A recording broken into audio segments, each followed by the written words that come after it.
सतगुरु प्यारी साध संगत राधा स्वामी। आज फिर एक बार फिर से मैं एक कहानी लेकर आई हूँ जिसका शीर्षक है पारस और नाम भक्ति। तो कहानी इस प्रकार से है। एक गरीब आदमी था। नदी के किनारे उसकी छोटी सी दुकान थी। दुकान में 20-50 रुपए का थोड़ा सामान था। लोग नदी से आते जाते समय कभी थोड़ा बहुत उसकी दुकान से सामान खरीद लेते। इसी प्रकार उसका गुजारा होता था। लेकिन गरीब आदमी करनी का धनी था। रूहानियत की बेशकीमती दौलत का वह मालिक था। एक बार एक महात्मा का वहां से गुजरना हुआ। जब महात्मा ने उस गरीब को जीर्ण शीर्ण और गरीब अवस्था में देखा तो उसे उस पर दया आ गई। महात्मा ने उस गरीब आदमी को एक पारस पत्थर दे दिया और उसे कहा कि ये पारस पत्थर है। इसमें यह गुण है कि यदि तू इसे लोहे से छुआ देगा तो लोहा सोना बन जाएगा। गरीब ने महात्मा की बातों की ओर को ध्यान ही नहीं दिया और उस पारस पत्थर को उठाकर दुकान में कहीं रख दिया। कुछ दिनों के बाद वह महात्मा भ्रमण करके नदी के रास्ते वापस लौटा। उसने सोचा कि जिसको मैंने पारस पत्थर दिया था उसने तो अब तक जाने कितना सोना बना लिया होगा। अब तो उसकी छोटी सी दुकान की जगह बड़ा कारोबार हो गया होगा।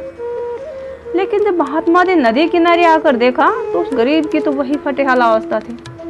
वही छोटी सी दुकान थी और उसमें थोड़ा सा सामान। महात्मा ने उससे कहा कि मुझे पहचाना?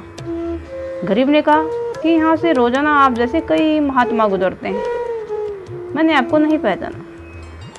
महात्मा ने उसे याद दिलाते हुए कहा कि कुछ दिन पहले मैं तुझे पारस पत्थर देकर गया था। उसने कहा हाँ, कोई देकर तो गया था। महात्मा ने कहा कि वह पारस पत्थर कहाँ है? गरीब ने अपनी दुकान में इधर उधर हाथ मारा तो धूल में सना हुआ पत्थर उसे मिल गया। उसने वह पत्थर उठाकर महात्मा को दिखाते पूछा, क्या यही है वह पत्थर? महात्मा ने उससे कहा, तू कितना मूर्ख है। यदि इस पत्थर से तू सोना बनाता तो मालो माल हो जाता।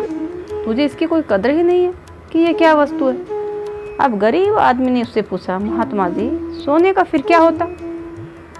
महात्मा ने कहा, अरे मूर्ख, सोने से कोई भी काम या कारोबार कर लेता, तेरी हस्ती क्या है?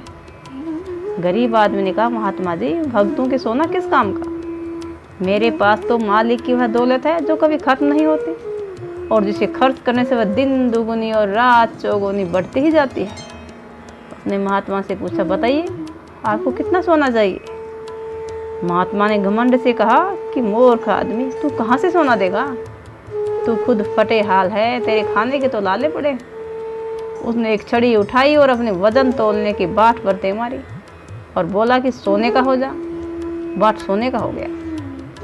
इस प्रकार जिस चीज को भी वह छड़ी से छूता वही सोने की बन जाती। महात्मा उसकी तरफ देखकर हैरान रह गया।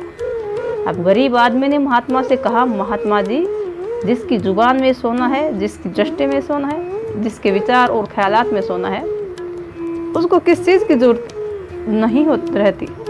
मेरे पास नाम रूपी अनमोल खजाना है जो सब चीज़ों का दाता है।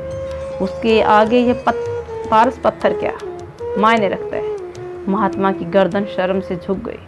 महात्मा का भेष धारण करके जो लोग सांसारिक पदार्थों के पीछे मारे मारे फिरते हैं, भीख मांगते फिरते हैं, वे इस भेष को बट्टा लगाते हैं और अपने जीवन का आगाज करते हैं। नाम से अनमोल कोई वस्तु नहीं है। नाम वह कामधेनु गाय है जिससे भारद्वाज ऋषि ने अपनी छोटी सी कुटिया में से राजा भरत की समस्त सेना को भोजन करा दिया था। नाम की कमाई से हमें परमात्मा रूपी उस सार वस्तु की प्राप्ति होती है जिसे पाने के बाद और किसी चीज की आवश्यकता नहीं रहती। राधा स्वामी।